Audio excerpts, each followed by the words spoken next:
Presidenti Amerikan Donald Trump i bëri realitet paralajmërimet e tij për dyfishimin e tarifave për importet e çelikut dhe aluminit. Me nënshkrimin e dekretit mbrëmjen e së martës, këto tarifa nga 25 shkojnë në 50%.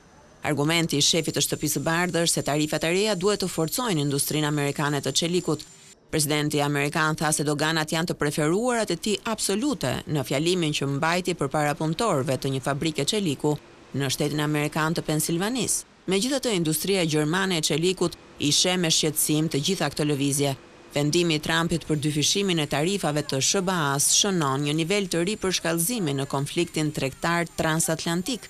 Kerstin Maria Rippel, drejtoresha ekzekutive e shoqatës gjermane të çelikut, u shpreh për mediat vendase se tarifat prej 50% mbi eksportet e çelikut shihen si një barrë e madhe për sektorin, pasi do të shtohet edhe më tej presioni mbi një ekonomi tashmë të goditur nga kriza.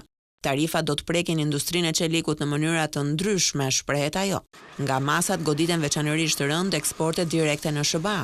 Edhe më problematik është efekti indirekt.